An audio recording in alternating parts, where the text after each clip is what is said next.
There's been some talk about possibly Joshua using Jake Paul as a tune-up to fight you. What are your thoughts on that? I don't know about tune-up. I think Jake Paul knocks him out. Seriously? Yeah. Why so? What impresses you about Jake Paul? I just think Jake Paul would knock AJ out. I think AJ's a spent force, and I think Jake Paul's on the rise. And I like his new heavyweight look. Bit chubby, bit bulky. Prepare yourself, because these days, boxing universe has gone completely off the rails. Tyson Fury has finally responded to Anthony Joshua, fighting Jake Paul. Yes, you heard that correctly. The heavyweight king reacting to AJ throwing hands with the YouTuber turned problem child. What Fury said will either make you cry laughing, question humanity, or immediately grab popcorn. Did he applaud it, roast it, challenge both of them? Stick around, because this might be the wildest boxing drama of the year. There's always been, though, I don't think I can retire today because I need that Joshua fight. We have been trying to make that fight for years, right? Why do you need that fight?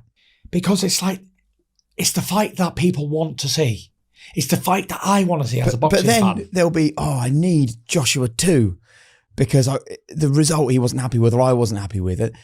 I just fear there'll always be an Anthony Joshua. I've already said that. They'll all, like the Roman general said, and we beat everybody now. Tyson Fury didn't just respond to Anthony Joshua fighting Jake Paul. He detonated a verbal bomb big enough to shake the entire boxing universe with all the casual confidence of a man who shadowboxes in every hotel lobby he's ever entered. He essentially suggested that Jake Paul could beat AJ. I've got a problem with this one, because Anthony Joshua is a two-time world champion. Jake Paul's a YouTuber and doesn't deserve the right to be in a ring with Anthony Well, don't buy the fight then. It's dangerous. I mean, it's a dangerous fight. We saw what Anthony Joshua had done to Francis Ngannou. This is a fight. I know, but what I'm People saying are going in there, their health is at risk. But the only reason they put someone in there in a ring. I know, Jay. And you say the only reason we're doing it is for money. That don't sit right with me. Fine, then don't buy it. We've seen boxers die who got punched in the face. Fine. You want to make some money. Eddie Hearn, all that matchroom, and make a fortune, right? Fine. Jake Paul's going to make a fortune. Anthony Joshua makes a fortune. I'm worried for Jake Paul getting seriously hurt. The world didn't just raise an eyebrow. Every eyebrow collectively launched into orbit.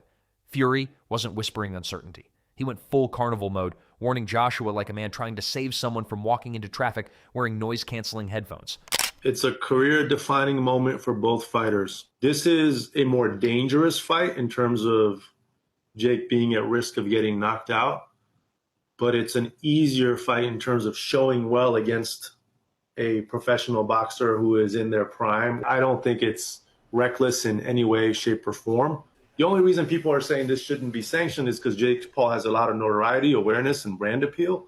So people are saying, oh my God, he's 12-1, and he's only fought at heavyweight once against Mike Tyson, and so this shouldn't be sanctioned. But in my mind, this is more sanctionable as a fight than many fights that happen within the sport of boxing. According to Fury's tone, if AJ takes Jake lightly, Jake might just rearrange his jaw and his retirement plans in one night.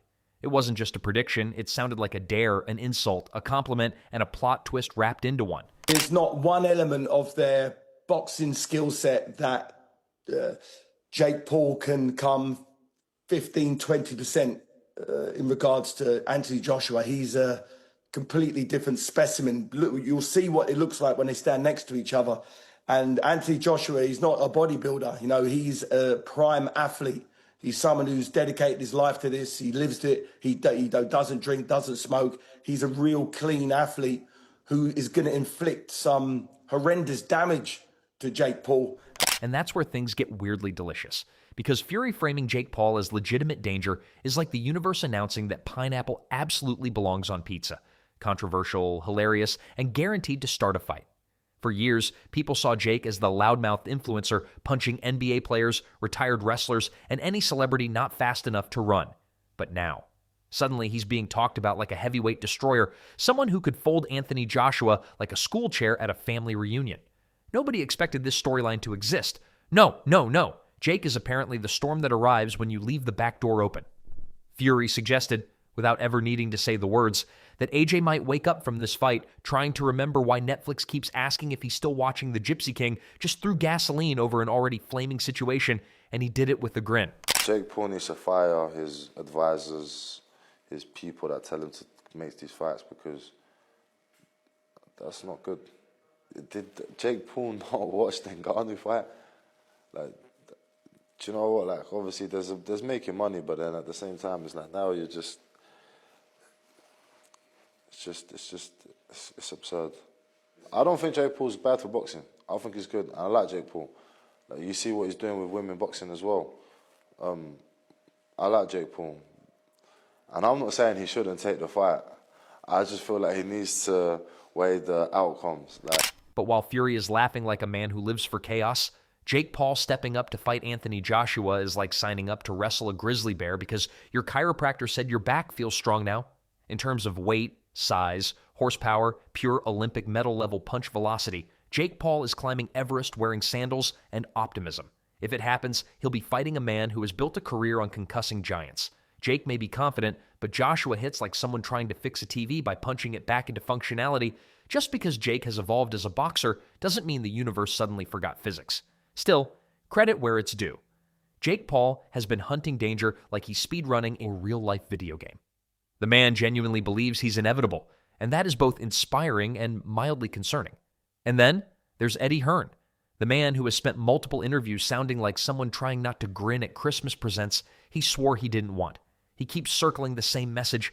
Money like this doesn't get turned down. Not by AJ, not by Jake. No force on earth, not pride, not logic, not the collective internet laughing, beats the gravitational pull of a monster payday. Sources telling Ring Magazine, Anthony Joshua, your man, and Jake Paul are finalising a deal for a December heavyweight fight in Florida. True or false? I mean, the gun was jumped a little bit and fired early. There have been conversations. For us, we were flirting with the idea of having this little 8-round fight this year. Not with Jake Paul, by the way, because he was fighting Gervonta Davis. Yeah, that's not. But we were going to go on a other card somewhere. You wouldn't have really heard of the person we were going to fight. But AJ wanted to go through the motions, wrap the hands. Eddie practically radiates the energy of a man who sees dollar signs dancing in his sleep. It's less, we might do it, and more, stop pretending we're not tempted. So while fans panic and analysts argue and Twitter cooks the hottest memes Earth has ever seen, Eddie is backstage calculating profits like a man possessed. That's the hilarious beauty of this whole situation. Tyson Fury is pushing chaos. Jake Paul is chasing glory or possibly self-destruction. Anthony Joshua is being told that losing to Jake isn't just bad. It's the kind of bad people whisper about for decades. And Eddie Hearn? Eddie is basically polishing the fight posters already. The circus tent isn't just being assembled, it's open. And Fury is selling popcorn while laughing from the front row. Should AJ fight Jake? Should Jake leap into a heavyweight firefight? Should Fury be allowed near microphones ever again? Eddie is pouring fuel. Jake wants to jump in the fire. AJ looks like he's trying to decide whether to join the madness or pretend he didn't hear anything. If this fight becomes real, the world won't just watch, the world will stop. And Tyson Fury will sit back laughing, knowing he helped create the most outrageous boxing storyline ever told. Listen, I don't want to just be a publicity muppet for you, telling everybody that you offered the fight to Anthony Joshua. If you're serious, we can discuss the numbers. And if there's a chance for us to run out in December and, take care of this bloke and get him out of the boxing world and make several tens of millions in the process, of course, we will consider it. And that's basically where we are at now. And do the numbers stack up? Of course. I mean, it's difficult to have this conversation. I think sometimes you just need to be as honest as possible. Should Jake Paul be fighting Anthony Joshua? No. Is he mad to do it? Yeah.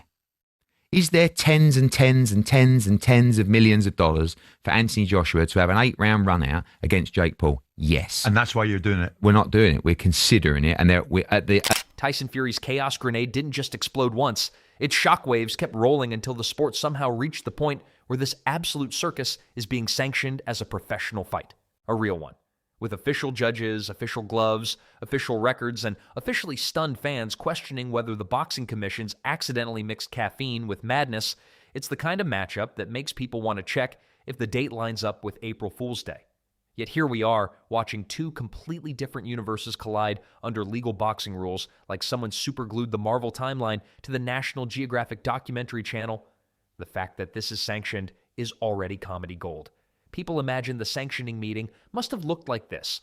One official slowly reading the proposal, another official slowly reading the numbers. A third official suddenly realizing, wait, this will make money, and everyone instantly approving it faster than AJ throws a jab. Rules and rankings took the night off. Spectacle and chaos clocked in. Be careful what you wish for, because this ain't a game. This isn't YouTube. This isn't Disney. This is the danger zone. I think there's a very good chance it will happen next. At first, I thought it was a publicity stunt from Jake. And now, the more I speak to them, the more I actually understand Jake Paul thinks he can beat Anthony Joshua. You really want it? You want to go and put yourself in the lion's den against Anthony Joshua? We'll consider it. But this will be a fight. This will be a real fight. The funniest part is that the commission genuinely believes both men have a realistic chance of winning because that's the only reason to approve a fight of this size. This means that, on paper, Jake Paul pounding a former heavyweight champion into the canvas is not defined as fantasy anymore. It's now a legally recognized possibility. For boxing purists, this is like waking up and learning gravity is optional now. You can't blame them for pacing the living room while contemplating life. The stakes for Anthony Joshua couldn't be higher or more brutally ironic. Joshua has fought generational punchers.